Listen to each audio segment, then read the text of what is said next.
जय श्री गणेश। गुरुवार का दिन विष्णु भगवान को समर्पित होता है। इस दिन इनकी व्रत कथा सुनी जाती है, इनकी पूजा आराधना की जाती है। तो चलिए दोस्तों, आप सभी को आज सुनाते हैं बृहस्पतिवार व्रत की कहानी। और कहानी पसंद आए दोस्तों तो वीडियो को लाइक आप सभी जरूर कर दीजिएगा। राधे राधे दोस्तों, कैसे हैं आप सभी? उम्मीद करते हैं आप सभी एकदम बढ़िया होंगे, खुश होंगे। विष्णु भगवान की कृपा आप सभी पर हमेशा बनी रहे। तो कहानी कुछ इस प्रकार से है।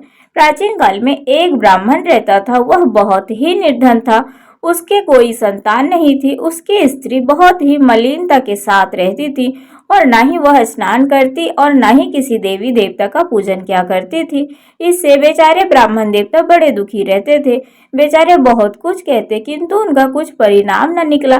भगवान की कृपा से ब्राह्मण की स्त्री के कन्या रूपी रत्न पैदा हुई। कन्या बड़ी होने पर प्रातः काल स्नान करके विष्णु भगवान का जाप और बृहस्पतिवार का व्रत करने लगी। अपने पूजन पाठ को समाप्त करके जब वह विद्यालय जाती तो अपनी मुट्ठी में जौ भरकर वो लेकर जाती और पाठशाला के मार्ग में डालती जाती।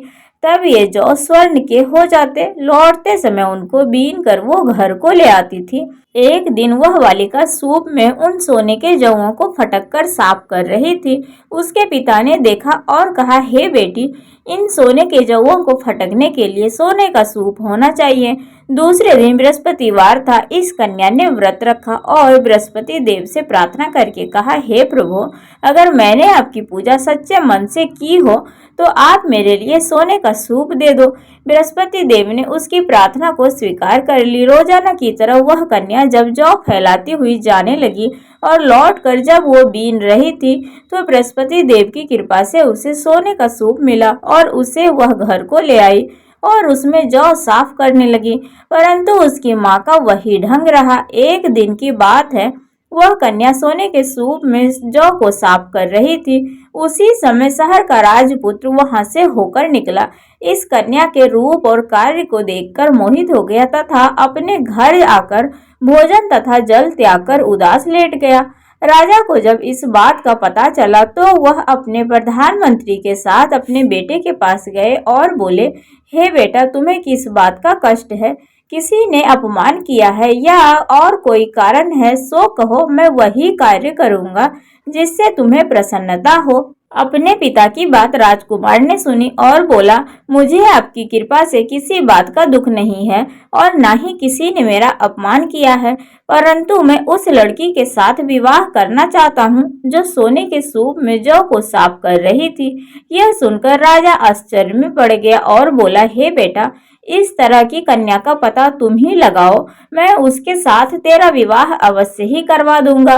राजकुमार ने उस लड़की के घर का पता बतलाया। तब मंत्री उस लड़की के घर गए और ब्राह्मण देवता को सभी हाल कह सुनाया।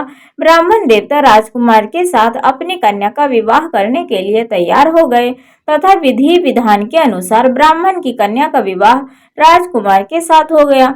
कन्या के घर से जाते ही पहले की भांति उस ब्राह्मण देवता के घर में गरीबी का निवास हो गया। अब भोजन के लिए अन्न भी बड़ी मुश्किल से मिलता था। एक दिन दुखी होकर ब्राह्मण देवता अपनी पुत्री के पास गए। बेटी ने पिता को दुखी अवस्था में देखा और अपनी माँ का हाल पूछा। तब ब्राह्मण ने सभी हाल कह सुनाया। कन्या ने बहुत सारा धन देकर अपने पिता को विदा कर दिया। इस तरह ब्राह्मण का कुछ समय सुखपूर्वक व्यतीत हुआ। कुछ दिन बाद फिर वही हाल हो गया।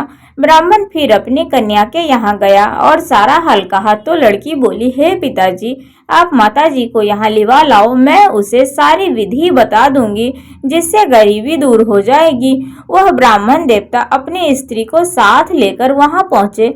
पुत्री अपनी माँ को समझाने लगी, हे माँ, तुम प्रातः काल उठकर प्रथम स्नान आदि करके विष्णु भगवान का पूजन करो तो सब दरिद्रता दूर हो जाएगी। परंतु उसकी माँ ने एक बात भी नहीं मानी और प्रातः काल उठकर सर्वप्रथम अपनी पुत्री के बच्चों की जूठन को खा लिया। इससे उसकी पुत्री को बहुत गुस्सा आया और एक रात को वह कोठरी से सारा सामान निकाल दिया और अपनी माँ को उसमें बंद कर दिया। प्रातः काल उससे निकाल कर स्नान आदि करा के पूजा पाठ करवाया तो उसकी माँ की बुद्धि ठीक हो गई और फिर वह प्रत्येक बृहस्पतिवार को व्रत करने लगी। इस व्रत के प्रभाव से उसके माँ बाप भी बहुत ही धनवान और पुत्रवान हो गए। बृहस्पति देव की कृपा से इस लोक के सुख को भोग कर वह स्वर्ग को प्राप्त हुए। तो बोलिए बृहस्पति देव की जय, विष्णु भगवान की जय। तो दोस्तों, विष्णु भगवान की कहानी कुछ इस प्रकार से थी। यह बृहस्पतिवार व्रत की कहानी है। अगर कहानी कोई भी भक्त सच्चे मन से सुनता है तो विष्णु भगवान उनकी मनोकामना अवश्य पूर्ण करते हैं। तो दोस्तों चलिए, अगर कहानी पसंद आई हो आप सभी को तो वीडियो को लाइक आप सभी जरूर कर दीजिएगा और चैनल पर जो भी नए आते हैं तो सब्सक्राइब जरूर कर लीजिएगा। तो चलिए, मिलते हैं आप सभी से फिर से एक अगले वीडियो में। राधे राधे, हर हर महादेव।